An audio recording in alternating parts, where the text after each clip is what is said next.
Welcome, flip clock fans. Well, what is that mouse doing back there? Well, first of all, that clock is a Bulova, and I'm getting ready to do a video about that Bulova. But I got something in the mail, and I just had to get working on it. And that is Ignatz. And this is Ignatz. So what is that? So this got the name Ignatz from a guy. He was a clock collector back in the 30s, and he gave it that name. Now, back in that day, everybody would have recognized that mouse. That's from a comic strip called Krazy Kat, and Krazy Kat's in love with Ignatz, but Ignatz doesn't like Krazy Kat.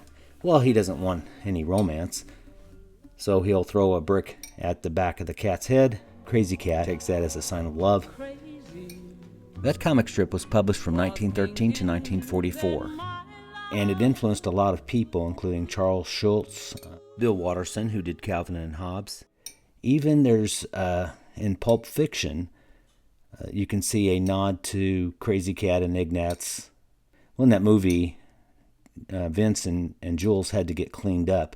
They hosed them off, get the blood off of them. And Quentin Tarantino's character gave him some clothes to wear. And that's when he said that they looked like a couple of dorks. Well, Jules was wearing a Krazy Kat shirt.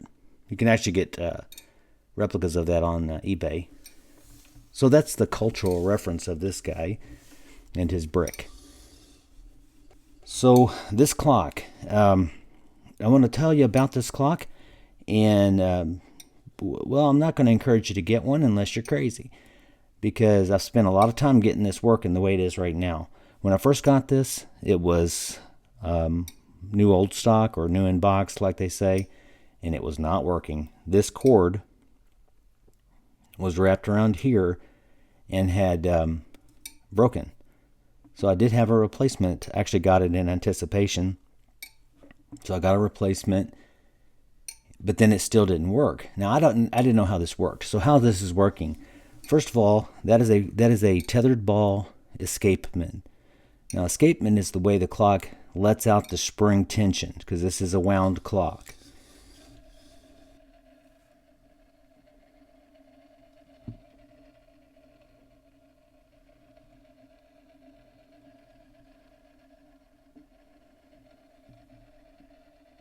So you wind it up here, and it lets out the tension and runs the clock. So you look at that at first, you think somehow that is running the clock, and it's not. This is just letting that tension out as it's turning the clock around. The string, if you get one of these, the string goes up through here. You're supposed to tie it off right there. This is a spring thing that you can slide forward or back to change the speed. I've got this running entirely too fast, but it looks cool that way. Now you can tie it off there, or probably a better way is to just run it through there, and then kind of tuck it into this little spot right there. That way you can adjust it later. Now, even if you get this adjusted correctly, that string's going to stretch out a little bit, and it's just not going to keep good time. So you see, in this clock, you saw that a minute ago, it just wants to go round and round. Now, once it gets its momentum up, it'll start catching that more regularly. And you got to get the clock set just perfect, level and everything, and then it'll run. It ran all night, but it gained 2 hours overnight. So again, it needs to be adjusted. But again, if you buy a clock like this to keep time, you've already missed the point. A lot of folks see this clock online and they think it's a old clock. It says 1883, and they're paying. Some people are paying big money for it. I got a deal for this, a reasonable deal, I think. But you'll see them as high as $900. This is a replica of the one that was made by the New Haven Clock Company. It was labeled Jerome and Company clock, but it was made by the New Haven Clock Company back in 1884, and it only was run for about a year. It did not become popular. Charles Terwilliger, the same guy who got the Horolovar Plato clock done by a clock manufacturer in Germany. He also made some other replica clocks, and this was one of those. He made 5 different replica clocks, and this was one. And he really promoted this a lot. He was kind of a wacky guy, that Charles Terwilliger. And he was going to try to make his fortune on this, of course. Now, they say his son had wrote a webpage about him. His son has passed on. I got to talk to him before he did, but he had made a webpage, and they say they started this in '59.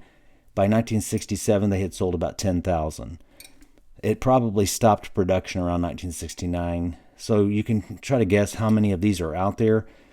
And they could possibly be considered rare. But again, do you want this? If you're crazy, you do.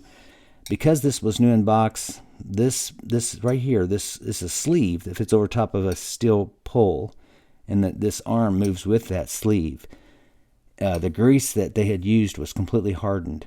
There was no way this clock was going to run. So if you get one of these off of eBay that says new, old stock or whatever, it's probably not going to run right away. And I'm going to show you some ways to take care of that.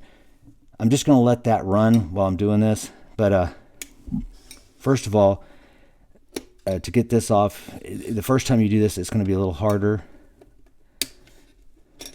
You just remove this ring. I'm just using my fingernails. It's a metal frame and sleeve with a slightly convex glass. Don't want to break that. The clock, I'm just going to say this. It's cheaply made. It's a cheaply made clock. It just is. So this is a paper dial here. The hands are just pressed on. There's no screws. To get the whole mechanism out, I would imagine you'd probably want to take all this off. But I'm not going to do that. I just don't want to mess things up. So I'm not going to do that. I'm going to show you how to look at this clock and maybe get this rod off so you can get some grease on there and service it a little bit. Again, it's not probably the best way. Extra information. To properly accomplish what I'm about to do, according to the official instructions, you would release the mainspring tension by wrapping the cord around the spinning arm and just let it spin out. But as you will learn, this would not have been possible on this clock because it would not spin. Also, you can remove the mechanism from the clock by unscrewing the steel rod from the mechanism by grabbing it with pliers and simply unscrewing it.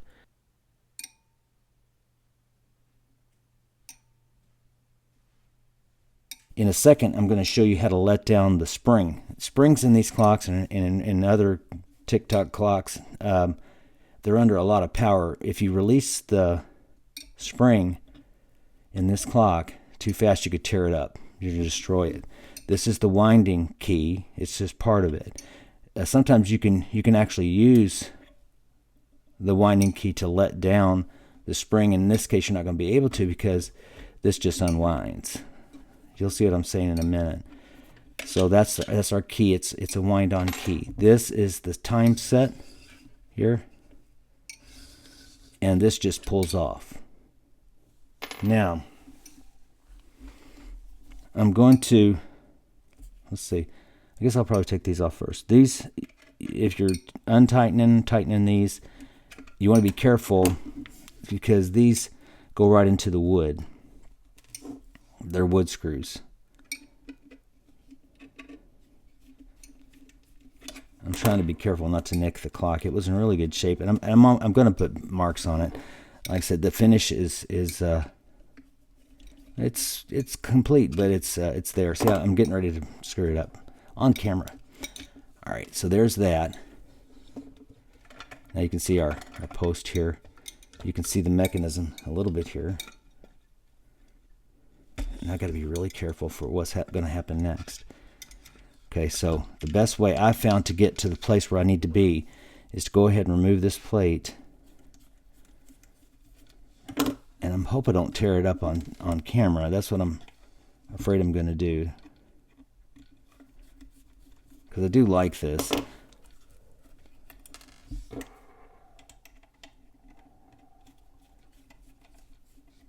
And like I said, I did get a good deal for this, but they didn't give it away. That's what I always say. You know, there's people online, they will make a deal. You'd be surprised. So I got it for less than what they're asking, but they didn't give it to me, which they should have. Okay. All right. Now, I'm trying not to mess up that face. So there's the rod, the sleeve, and I'm going to take that off. But what's going to happen, as soon as I pull that sleeve off, this gear right here is going to disengage from this gear, and that spring is going to unwind rapidly. You don't want that. That could break that spring, it could hurt you, and I don't really know any way to let this down. The way I have found, again, it works, but you got to be careful. Okay, so next I got to take this off. Now what you'll notice is that's just a loop of wire. So again, not very well made. I've had to leave a gap there, and it took me a while to figure it out. There's grease there. It seems to me there should be like a washer, but any kind of pressure from this touching that stops the whole thing. So usually people, I've noticed, they'll just leave a little gap there, and you got some grease in there. It's just part of the charm of this clock. So we're going to remove this and hopefully not screw my clock up online on video. Okay, so that just comes off. So again, this is where you got to be careful. If you lift this sleeve off, you're going to get a sudden let down of that mainspring. Okay, so when I pull this up, it's going to turn loose that spring, and it's funny because of course the clock is going to go crazy. It's going to, so it's at, was it at 12 o'clock right now? It's just going to take off, and there's that spring coming. It's doing fine. So if you were to see the other side, let's see if I can show you. So it seems it's coming along just fine. I had to clean this out and put some more grease on here on the pole. I probably should put a little more. And then reassembled just the opposite of what I just did. And it was working fine. It did take a little while for the grease to work in and everything. So what I can do to stop this sudden decompression here, and I don't want things to fly apart, so you got to be careful when you let those things down. On some of the bigger clocks, you can get hurt.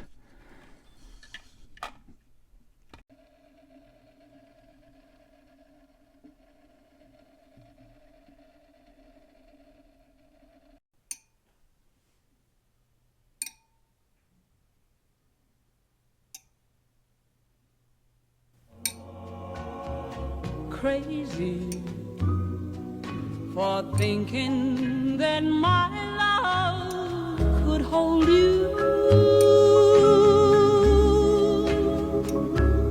I'm crazy for trying and crazy for crying, and I'm crazy for love.